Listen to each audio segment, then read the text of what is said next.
안녕하세요. 지메입니다. 이 물건 너무 아깝다는 생각이 듭니다. 물론 시간 낭비일 수도 있습니다. 다 나와 있지 않으니까요.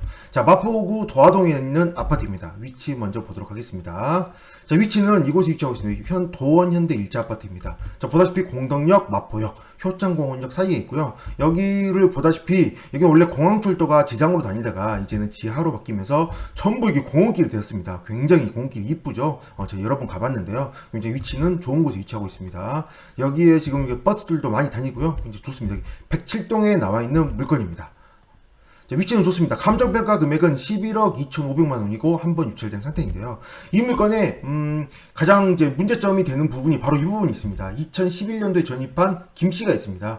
대학력 있는 세입자라면 보증금을 전액 인수를 해야 되고 그렇지 않다면 말소기준 권리가 2019년이니까요. 그렇지 않다면 인수하지 않게 되죠. 그러므로 이 세입자가 진정한 세입자가 맞는지 반드시 확인을 해보셔야 됩니다.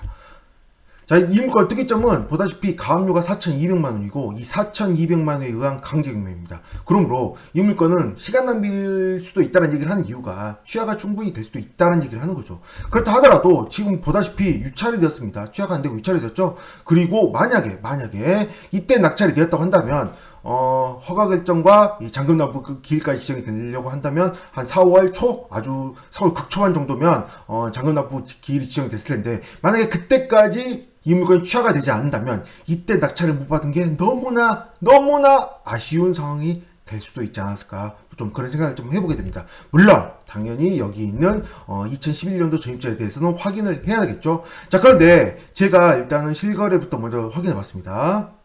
실거래로 확인해 봤더니 이 물건은 148제곱미터입니다. 맞죠? 도원현대 1차고요. 148제곱미터이고요. 148제곱미터이고, 자, 보다시피 전세가를 확인해 보도록 하겠습니다. 전세가를 확인해 보면 쭉 내려보면 얼마죠? 2011년 6월입니다. 2011년 6월을 기준으로 전세가를 확인해 보면 2011년 6월이니 2011년 6월이므로, 자, 보다시피 이 물건이 구축 물건이거든요. 자, 보다시피 6월 전에 구축 물건이 거래된 적이 한 번도 없습니다. 실거래 시에 거래된 적이 없고요. 이 이후의 구축은 6월 이후에 되진 않으니까요. 들어온 전입 날짜 이전에 계약을 했을 테니까요. 자, 물론 이럴 수도 있습니다. 이때 계약을 하고 실거래 신고를 하지 않았을 수도 있겠죠. 물론 부동산을 통하지 않고 직거래를 했다면 실거래 신고를 안 했을 수도 있고, 그리고 증액을 했다면, 계속 증액을 했다면, 현재 지금 이때 당시에는 2억 3억 정도인데 지금은 얼마예요? 전세가가 많이 높아져서 8억 7억 얼마까지 올라가는 상태입니다. 그래서 계속 증액을 했다면 굉장히 인수사항이 늘어날 수도 있겠죠. 인수사항이. 그러면 당연히 대항력인 세입자가 돼버리면 큰 문제가 되니 확인을 반드시 해보셔야 됩니다. 자, 그런데 제가 이제 왜 이 물건을 왜 처음에 낙찰받지 못한 게 아깝다고 얘기를 하냐면, 이 물건 2011년인데요. 2012년도에 소유자가 이 물건에 전입을 했습니다. 소유자가. 그리고 현재까지 계속 전입을 유지하고 있습니다. 그러면 소유자가 점유를 하고 있는지 아닌지 추측을 해봐야 되잖아요. 단순 전입만 한 건지 점유를 하고 있는 건지, 이거는 추측을 좀 해봐야 되는데, 제가 좀 찾아본 자료는, 먼저 이 물건이 강제경매로 넘어간 자료는 이 판결정본에 의해서 강제경매로 넘어갔습니다. 이 판결정본을 제가 한번 살펴봤거든요.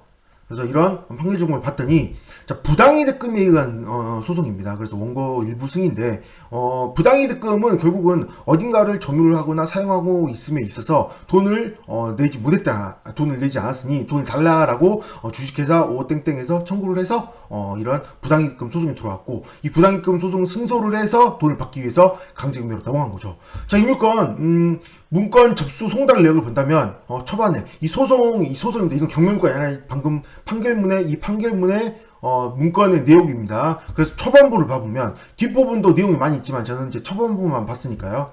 초반부를 보시면 피고 이땡땡에게 이런 소송 서류들이 전달이 됐거든요. 서류들이 전달이 됐는데 7월 25일에 8월 5일이죠. 자, 보다시피 도달이 되었습니다. 9월 9일도 이때 도달이 되었고요. 그러므로 이때 당시 지금 예를 들어 이 소장이 나가고 그리고 도달이 되지 않고 폐문부재 이런 게 뜬 다음에 보정서가 제출돼서 다시 또 송달이 되었다. 그러면 이 물건이 주소가 아닐 가능성이 있는데 지금 보다시피 바로 도달이 된 거 보면 이 등기부에 써 있는 주소로 일단 소송을 했을 가능성이 가장 높거든요. 물론 이 채권자가 이 소유자의 원래 진짜 다른 데를 점유해서 살고 있다면 그곳에 전입되어 있는 주소를 알고 있어서 처음부터 알고 있어서 그곳으로 이렇게 송달했을 수도 있습니다. 그러나 제가 보기엔 확률상 지금 이 경매물가 가압류가 들어오고 이 경매물가 들어온 거 보면 이 물건지 등기부에 써 있는 주소로 제일 먼저 소장을 날렸을 가능성이 그래도 높다라는 거죠. 소송할 때 가장 기본이니까요. 그래서 이렇게 도달이 된 거 보면 소유자가 이 물건지에 살고 있을 가능성이 높다라는 거죠. 높게 보입니다. 자, 그러면 또 여러 가지 또 생각해 볼 수 있습니다. 소유자가 살고 있고, 뭐, 방 한 칸에 이 점유자가 살고 있으니, 세입자의 보증금을 뭐, 인수를 해야 된다.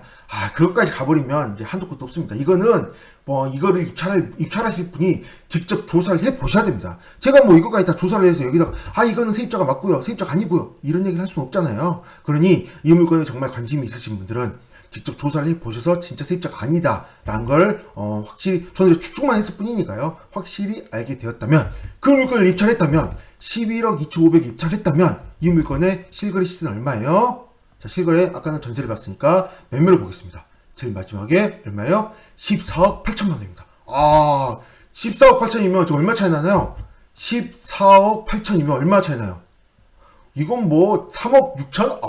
이거 뭐 장난 아닙니다.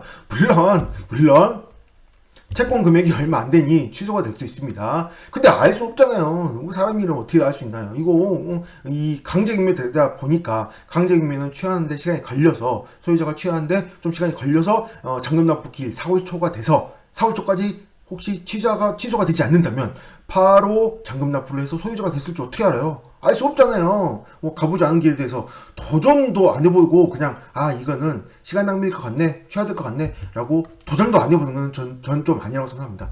일단은 도전해보고 취하되면 그래 내 물건이 아니려니 좋은 경험했다 라고 생각하고 다른 물건 찾으면 되잖아요. 그런 부분에서 저는 이게 좀 많이 아깝다고 생각을 하는 거죠. 물론 뭐 조사하신 분이 알고 봤더니 진정한 세입자에서 이건 인수당연히 입찰하면 안 된다 라고 포기했을 수도 있겠지만 확률상으로 저는 소유자가 살고 있지 않을까라고 생각을 해봅니다. 소유자 관련된 뭐 가족일 수도 있고 뭐 다른 뭐 사람일 수도 있겠지만 저는 문제가 없는 그런 상황이지 않을까 그냥 추측만 해볼 뿐이니 조사는 반드시 이 물건을 입찰하실 분이 당연히 조사를 해야 됩니다. 자, 여기까지 하겠습니다. 감사합니다.